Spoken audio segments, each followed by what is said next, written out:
Bonjour et bienvenue sur Auteur en live. Avant de commencer cette petite vidéo, je vais du coup vous parler de Talam. C'est du coup un livre que nous faisons gagner, tous les mois nous faisons gagner un livre. D'habitude j'en parle à la fin de la vidéo, mais là cette fois-ci je vais en parler au début. On va voir si ça marche un peu mieux. Du coup dans la description vous allez trouver un lien qui s'appelle Gagner un roman. Gagner un roman. Et vous avez juste à remplir le formulaire et peut-être recevoir du coup ce livre dans votre boîte aux lettres. Voilà, n'hésitez pas. Et du coup, je vous laisse avec cette interview.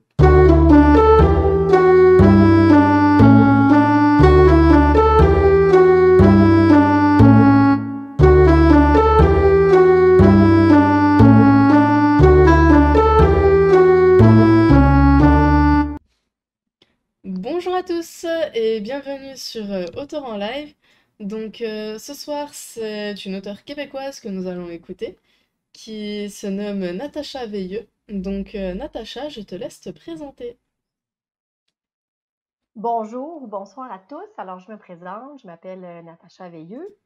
J'habite actuellement à Montréal, donc une ville québécoise, effectivement canadienne, mais je suis née à l'Ancienne-Lorette, un petit village près de la ville de Québec.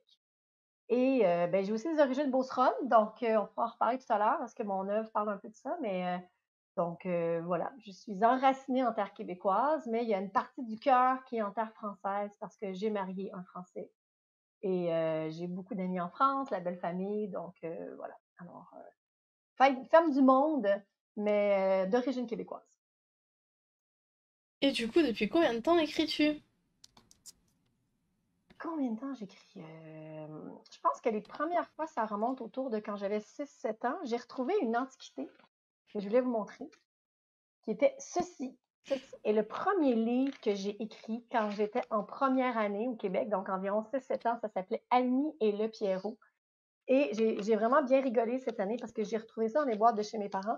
J'avais même fait des petits dessins d'époque écrits à la main. J'avais écrit une collection, la collection Enfants d'or. Et donc, j'écris depuis, en tout cas, au moins depuis cette année-là. Donc, j'avais 6 7 ans. Et ce qui était très drôle à l'époque, c'est que j'avais vraiment créé une espèce d'endroit où on pouvait emprunter le livre comme à la bonne époque, là, dans les bibliothèques. Et les gens écrivaient des commentaires. J'avais- les gens donc laissaient des commentaires. Alors, c'était drôle. J'ai retrouvé ça. Donc, j'écris au moins depuis 6 7 ans, depuis que je suis enfant, quoi. Mais c'est trop bien. En plus, avec les petits commentaires et tout, t'avais déjà les petits retours lecteurs à l'époque. Ma professeure d'école m'avait mis un petit autocollant en plus. Là. Ah, bon, c'était chouette, c'était chouette. Euh, Qu'est-ce qui t'a donné envie d'écrire du coup? Surtout aussi jeune. Qu'est-ce qui m'a donné envie d'écrire? Je sais pas, je pense que ça a toujours été une nécessité. Euh, Cette fois-là, j'avais vraiment choisi de faire un petit livre, mais la plupart du temps après, j'ai vraiment une boîte, une immense caisse avec quantité de journaux intimes comme la plupart des gens.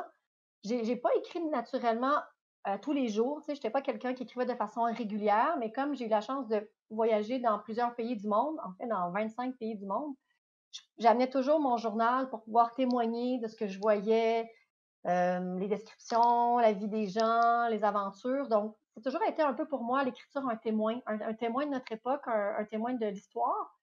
C'est sûr que j'ai étudié en histoire, donc peut-être que ça a orienté un peu mon travail comme autrice, mais ne serait-ce que mon livre aussi, c'est une saga familiale, mais de type roman historique. Pour moi, c'est vraiment important de témoigner d'une époque, en fait. Puis peut-être aussi que ça vient un peu du fait que mon grand-père me racontait quand j'étais enfant au chalet son époque, tu sais, des anecdotes, des tranches de vie de son époque. Et il m'a demandé de témoigner de cela parce que il avait créé à l'époque des petits livrets comme ça qui étaient vraiment des petites tranches de vie. Là. Donc, quand j'avais environ 12 ans, il m'avait dit: Ah, tiens, un jour, tu vas prendre ces écrits-là, là, puis tu vas en faire un livre. Puis moi, jeune femme, comment dire, qui ne savait pas la vie, qui ne connaissait pas la vie, j'ai dit oui. Et donc, 30 ans plus tard, ben, j'ai choisi de reprendre ces écrits-là et d'en faire une œuvre. Ça m'a pris tout de même 12 ans pour faire ça. Ah oui, quand même. Mais voilà, donc tu sais, au début, j'écrivais vraiment pour moi parce que j'en avais besoin. Puis après, en fait, mon grand-père était à une époque de sa vie où il avait moins envie de vivre. Puis je cherchais un peu une façon de lui redonner le goût parce qu'il était pas nécessairement malade, il avait pas de maladie incurable, c'est juste qu'il en était venu un peu à bout, il était un peu tanné de la vie. Puis je lui disais: «Hey grand-père, tu sais, ton livre que tu me demandais, là, on va l'écrire ensemble». Puis c'est comme ça que ce projet-là a commencé. J'écrivais un chapitre, pour leur anniversaire de mariage ou son anniversaire à lui, puis je lui offrais. Il le lisait avec ma grand-mère, il le commentait, il me le renvoyait, je corrigeais des petits trucs. Puis tu sais, c'était vraiment un projet qu'on faisait ensemble, on passait du bon temps ensemble, c'était plus ça. Puis, avec les années, 8 ans, 9 ans, tu sais, le nombre de chapitres a vraiment augmenté. Puis, j'essayais vraiment de témoigner de cette chose-là. Puis, ben là, après ça, il est tombé un peu malade, donc j'ai dû, accélérer le processus. Mais c'est ça, donc c'était à la fois pour témoigner de son époque, puis aussi, surtout, j'avais réalisé, je croyais que mon grand-père racontait ça à tous mes cousins et cousines. Mais non, en fait, j'étais l'une des seules qui était disposée, ou en tout cas, ou plus intéressée par ça. Même mon frère en a eu un peu, mais pas autant. Donc, j'avais l'impression que je me devais, en fait, de le faire, ne serait-ce que pour mes enfants ou pour mes petits-enfants, peut-être qu'on aura un jour, de raconter ça parce que mon grand-père, c'était un conteur. Puis, il a quand même une vie intéressante. Donc, il était instituteur, inspecteur d'école.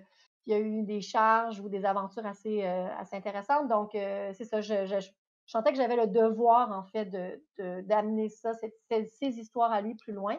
Puis, c'est ça. Donc, c'est le moment où j'ai commencé à écrire, en fait, pour lui, et non pas tant pour moi aussi parce que c'est notre histoire, mais je veux dire, j'écrivais pas nécessairement la mienne à cette époque-là, là. J'écrivais pas mon journal ou, pour témoigner de mon histoire, mais bien de la sienne. Et pourquoi avoir fait le choix de ta maison d'édition, si tu peux nous rappeler le nom d'ailleurs? Oui, alors, je suis avec les éditions C'est fait. Donc j'ai eu j'ai eu le choix. En fait, au début du procédé, j'ai envoyé mon manuscrit à 3 maisons d'édition. J'ai eu beaucoup de chance parce qu'il y a une des maisons d'édition qui m'a renvoyé, 3 pages de correctifs à faire et qui m'a demandé une version 2. Et à l'époque, j'ai commencé à faire les correctifs, puis il y a eu la COVID qui est arrivée entre-temps.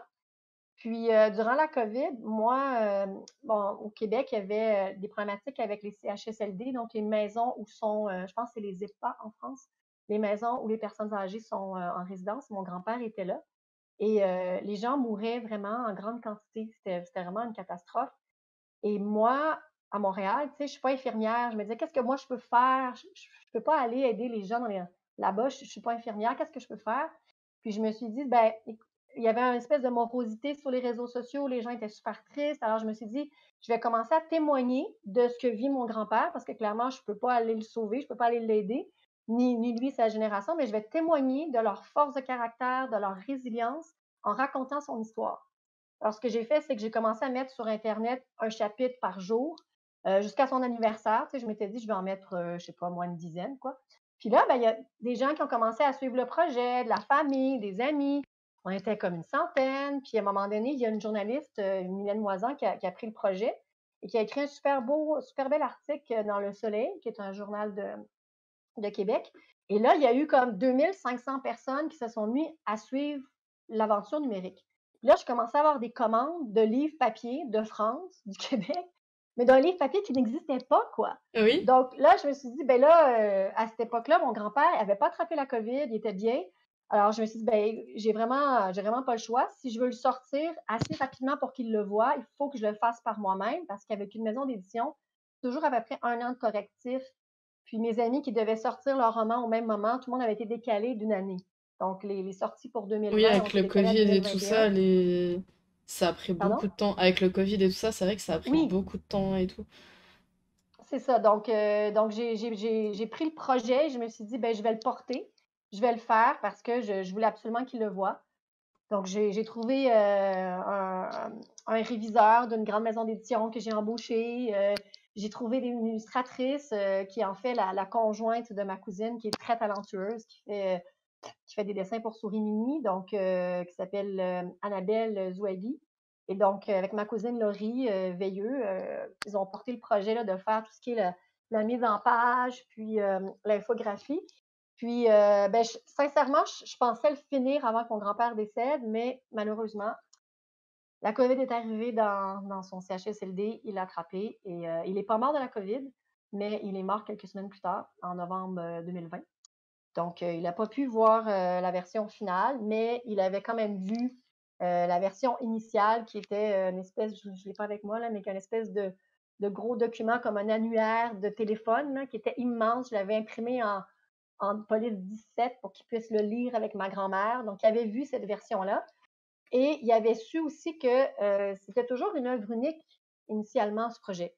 Puis, tranquillement, après avoir reçu les correctifs, entre autres de cette maison d'édition-là qui me demandait une V2 avec 2-3 pages de correction, j'ai choisi d'en faire une trilogie. Et j'ai choisi aussi de mettre un peu de moi dedans. Donc, c'est comme ça un peu que la trilogie est née et qu'on est passé de l'œuvre unique à la trilogie. Donc là, on est sur le tome 1, Ensemble sur le pont, mais je suis en processus d'écriture et de recherche sur le tome 2, qui s'appelle Ensemble sur la route. Et donc, actuellement, j'ai des gens au Cambodge qui font de la recherche pour ce projet-là. Du coup, il y a YDV 2022 qui dit que c'est un très beau livre. Il apparaît même dans ce livre. À quelques... Il est un des seuls personnages. Ben, il est le seul personnage, en fait, qui a gardé son vrai nom. Donc, je peux le nommer, puisque c'est le seul qui a gardé son vrai nom. Yvan Denis Veilleux, c'est mon père. Et la raison pour laquelle aussi on a choisi de garder le vrai prénom, c'est que mon père a un nom composé. Et à cette époque-là, dans le village, c'était assez rare d'avoir des noms composés. On n'arrivait pas à trouver un nom composé qui lui plaisait bien. Parce que ma grand-mère, elle a choisi elle-même son prénom. Mon grand-père, il s'appelle Lionel, mais on l'appelle tout le monde, il s'appelait lui-même le vieux Léo. Il signait le vieux Léo, alors j'ai choisi de garder son nom Léo. Et ma grand-mère, elle a choisi le nom de Emma, qui est le nom de sa mère. Donc, voilà. Puis j'ai des amis aussi qui apparaissent dans l'histoire et qui ont elles-mêmes choisi leur nom, leur nom de personnage, quoi. Donc, on a choisi de faire un peu ça aussi pour que tu prennes un détachement par rapport au personnage, mais aussi parce que peut-être que dans le futur, souhaitons-le, il y aura peut-être une télésérie ou un film. Et ça ne veut pas dire que les personnages qui sont toujours en vie auront peut-être envie que tout le monde les reconnaisse au Oui. dépanneur, comme on dit au Québec, ou au magasin.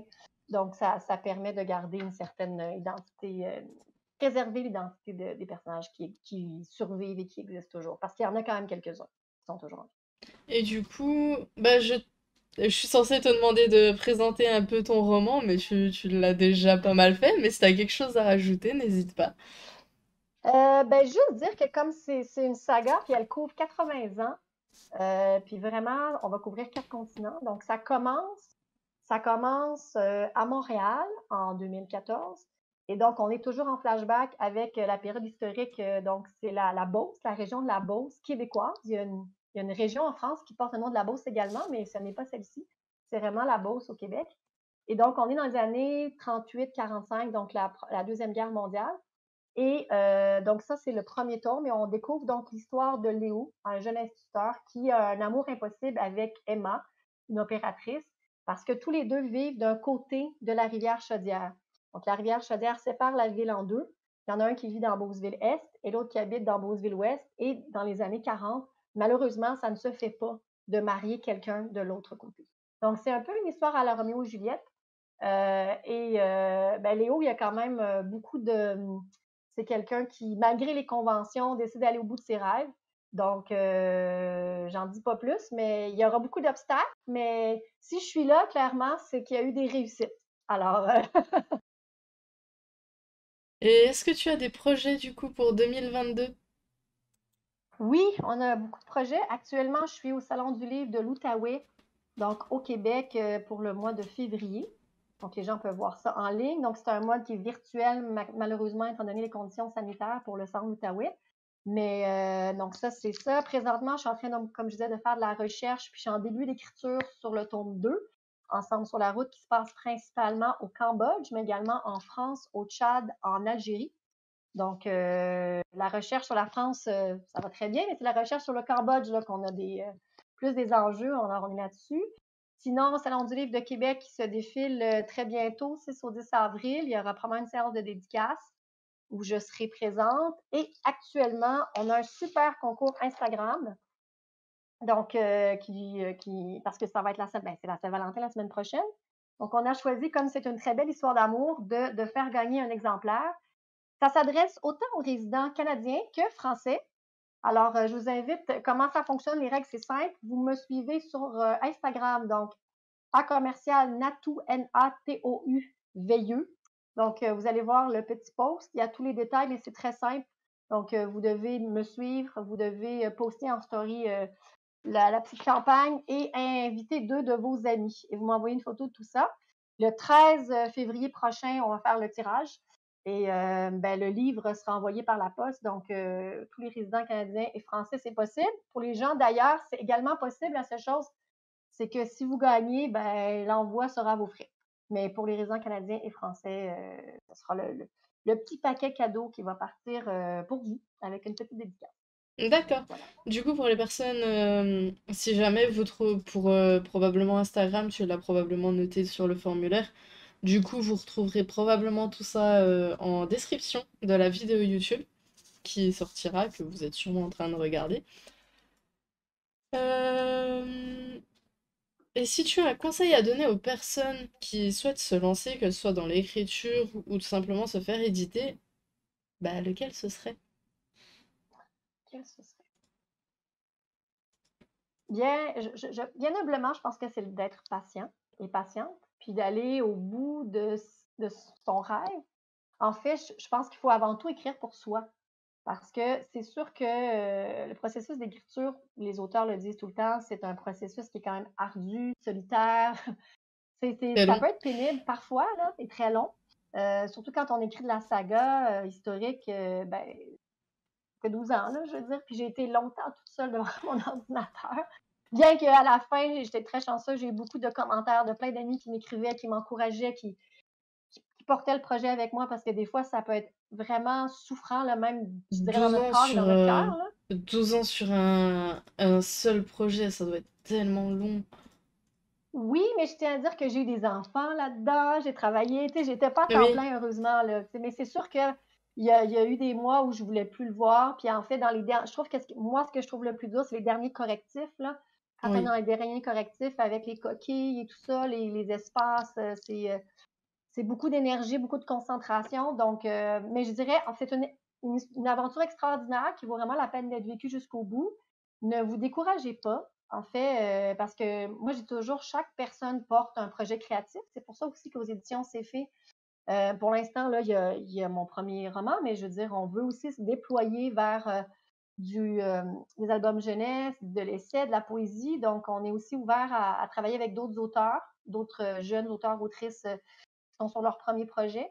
Puis moi, je vous dis juste, n'oubliez pas ce que dit Jeannette Bertrand, ce qui est complètement vrai. Écrire, c'est réécrire. Donc, c'est pas juste d'avoir une belle première idée, mais il faut aussi avoir la patience de se relire et de retravailler parce que un texte, on pourrait travailler dessus des années, mais oui. quand même, il y a un bon travail de réédition à faire qui amène le projet beaucoup plus haut.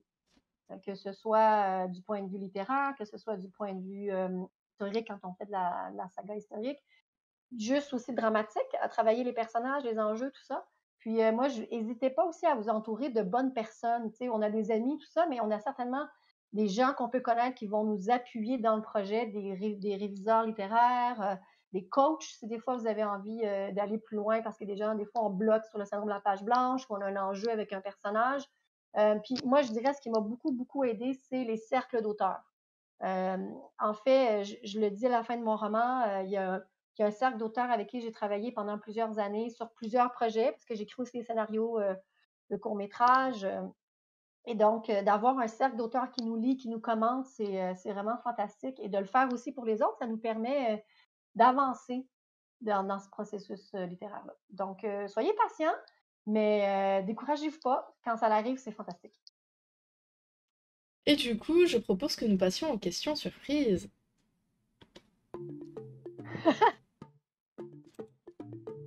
Question surprise. Première question surprise, quel est le dernier livre que tu as lu? Le dernier livre que j'ai lu, c'est Rue de l'autrice québécoise Kim Thuy, qui est un fabuleux livre. Et sinon, je peux aussi répondre à celui que je suis en train de lire. Je suis en train de lire le dernier livre de Mylène Moisan que j'ai regardé avec moi, Nouveau départ, qui est très chouette. Puis Mylène, c'est la même Mylène, la journaliste qui a écrit le fameux article sur mon livre. Donc, Mylène, c'est chouette parce que ce qu'elle fait souvent, c'est qu'elle fait elle ramasse un peu tous ses articles puis elle en fait des livres. Puis à chaque fois, ce sont presque toujours des nouveaux départs, des belles histoires. C'est un beau livre de chevet avant de dormir, là, des belles histoires à lire, donc ça peut être chouette. Nouveau départ. Non, Euh, Kimchi aussi, c'était bien Rue. Ça, c'est le dernier que j'ai terminé. Nomme un livre dont tu as trouvé l'adaptation meilleure que le livre. Bon, là, je sais qu'il y en a qui vont me lancer des haches, mais j'ai vraiment pas aimé Bilbo le Hobbit. En fait, c'est le seul livre que j'ai terminé à 5 heures du matin quand j'étais étudiante. J'ai failli ne pas le terminer. Cependant, toute la série qui était autour de Bilbo le Hobbit, j'ai trouvé ça, d'un point de vue cinématographique, là, c'était vraiment très intéressant. J'ai trouvé Oui. ça bon. Mais je sais pas pourquoi. Peut-être que je l'ai pas lu au bon moment. Mais Bilbo le Hobbit, en livre, j'ai trouvé ça difficile, pénible même. Alors qu'en série, ben, je suis embarquée ben, vraiment 100 000 à l'heure. Là. Donc, c'est le seul à peu près que je dirais que, au point de vue cinématographique, j'ai trouvé ça plus réussi que du point de vue du livre. Après, il me semble que justement, c'est, enfin, pareil pour Le Seigneur des Anneaux, je crois que c'est des romans qui sont assez compliqués à lire. Il y a beaucoup C'est de ce que scènes de j'ai entendu. bataille. Tu sais, je veux dire, une scène de bataille, c'est sûr que dans ma tête, je peux me l'imaginer, là, mais tu sais, de le voir avec les effets spéciaux 3D C'est maintenant, beaucoup avec plus beau. Hollywood, c'est tellement époustouflant, là. C'est difficile à battre. Quel est le dernier livre que tu as vraiment, mais vraiment aimé?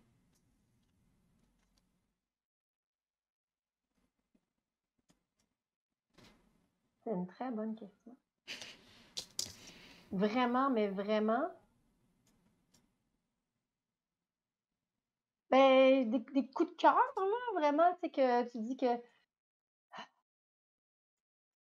Il y en a plein, là, tu sais. Baby Boom de ma copine Josée Bournival, c'est super bon. Qu'est-ce que j'ai lu, que j'ai vraiment, vraiment aimé. Ben, tu sais, pour adapter, tu veux dire, ou pour juste pour. Non, comme ça. Le dernier livre que tu as lu est vraiment, vraiment aimé. Tout simplement. Ben, je reviens à Rue de Kim Thuy, là. Je suis vraiment une fan de Kim Thuy. En fait, je n'ai pas son talent et c'est vraiment une autrice fabuleuse. En fait, à chaque page, je me dis, waouh, tu sais, je suis toujours vraiment impressionnée comment elle arrive à tourner des choses banales du quotidien, ses musiques à mes oreilles. C'est des perles qu'elle enfile, c'est tellement extraordinaire. Donc, qui me suit, à chaque fois, je trouve que c'est une valeur sûre comme autrice québécoise. Bien, elle nous représente bien à l'international, mais tu sais, d'un point de vue littéraire, il y a pas meilleur que ça. Là. C'est fabuleux, quoi. Vraiment. Nomme un livre que tu considères comme terriblement surestimé. Terriblement surestimé. Que tout le monde aime sauf toi. Ben là, je reviens à Bilbo le Hobbit. Là. Vraiment, je l'ai pas aimé. Mais je sais que je vais encore me faire tirer des briques. Qu'est-ce que j'ai pas aimé? C'est rare, je suis plutôt douce amère. Moi, c'est rare que j'ai vraiment. Mais sincèrement, Bilbo le Hobbit, là, dans tous mes livres ever, là, c'est. Je peux dire, j'en ai peut-être 5 que j'ai pas aimé, mais celle-là, je l'ai pas aimé. Après ça, c'est des livres de culture pop, des fois, qu'on va commencer à lire puis qu'on finira pas. Tu sais, mais vraiment, Bilbo, là, c'est vraiment le seul livre où j'ai dû le terminer parce que j'avais un compte rendu à faire, puis je l'aurais jamais fini, là. C'est rare, en fait, quand moi je commence un livre, je le termine. Puis c'est rare que j'embarque pas, là, mais là, j'ai vraiment pas aimé. Je sais encore là que je vais me faire tirer des briques, mais bon, je m'assume.